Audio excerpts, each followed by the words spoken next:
The why, I suppose, it was as I was mentioning.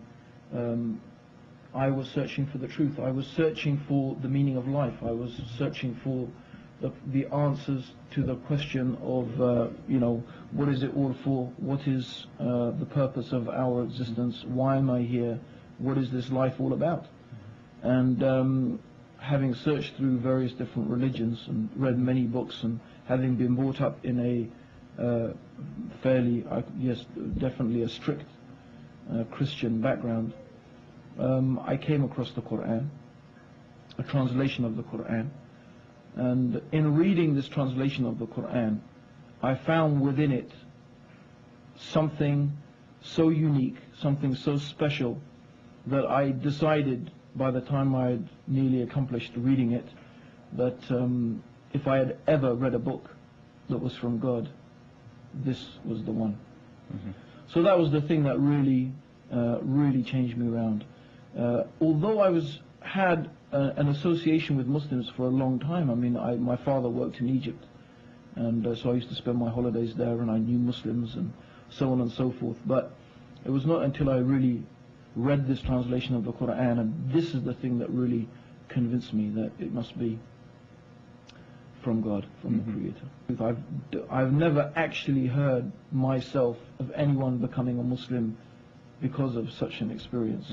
I mean, maybe there have been. But yes, I think this is something that you will find common amongst people who have chosen Islam. And I think it's worth mentioning, I had it in my mind to mention this as well, that everybody has to choose Islam. You chose Islam at some time as well, Shabir. Yes, exactly. I mean, a lot of people think the new Muslim, the white Muslim, the black Muslim, we chose this. Everyone at some stage in their life has to make a choice to be a Muslim. You, Shabir, although you were brought up in a Muslim family probably, and so on and so forth, you made a choice, a conscious decision at some stage in your life to choose Islam. There's lots of people brought up in Muslim families who don't make that conscious decision to choose Islam. They make a conscious decision to go in the opposite direction. So I don't really know why we are thought to be so special, but but alhamdulillah.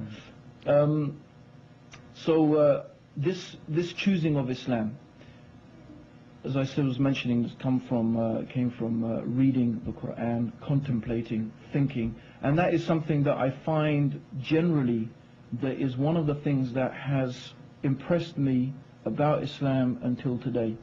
And I used to say Islam is the religion of reason, and maybe that's not quite an accurate way or a proper thing to say. But I have never found a religion, and I don't think anyone, and I am sure 100% no one could ever find a religion that is reasonable like Islam is reasonable. And I say it in the sense that you will not find a single belief, a single thing that Islam is teaching you or Islam is telling you to believe, except that it is compatible with sound reasoning. And that is one of the beautiful things about Islam. And that's why I think you find that thinking people become Muslims, not people who rely on some sort of mystical, sort of emotional experience.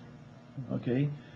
Because really, how can truth be something that is manifest through some emotional, mystical, strange experience? I mean, if that's the case, then David Koresh and the son of Sam and so many other extraordinary, crazy mass murderers and people who do all sorts of extraordinary things, if you look at their psychology and their accounts of their life, a lot of them have these type of extraordinary experiences. Like the son of Sam, a dog talked to him and he thought this dog was a messenger of God. I mean, so I mean, this is sort of extraordinary things. But Islam, no. Islam is a religion. It asks you to use your mind.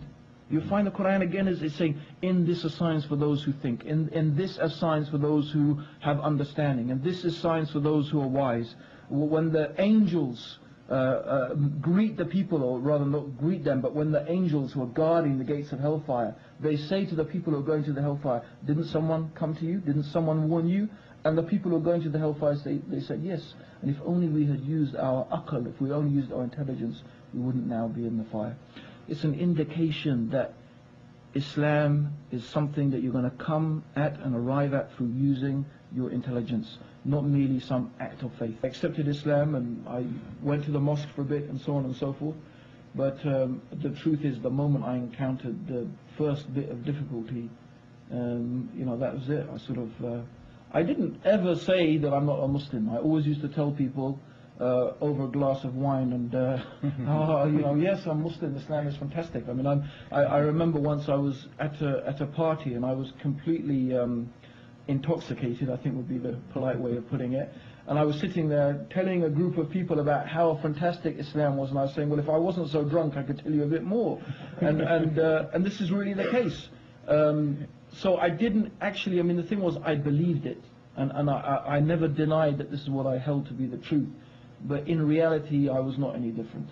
In reality, I was still eating bacon butties are bacon sandwiches, right, and drinking alcohol and all the rest of it and everything like that. So it took 2 years of real mental, spiritual torment, I could say, because that's what it was. It was the worst 2 years of my life. And I always tell people that the person who is the worst off is the person who knows the truth and doesn't act upon the truth. The worst one is the one who knows the truth and doesn't follow it. There's a time when they call it blissfully ignorant. But when you know the truth and you don't follow that truth, if there's hell on earth, that's what it is. If there's hell on earth, that's what it is. And that's what I went through. But alhamdulillah, I look back on it and it was ultimately through Allah's mercy, only through Allah's mercy, a strengthening experience. And when I did come to Islam, alhamdulillah, I think because of that experience, I came to Islam much stronger and much more with complete determination not to repeat that sort of error again. But it is a problem, and I'm sure that lots of brothers and sisters out there in different ways who become Muslim and who choose Islam encounter that same type of problem, to change their life around, and it is a very, very, very, very major change. It's not like, you just change a few things, right? Now I believe in Jesus and that, everything goes on, right? No, your life changes round almost completely, and that is difficult.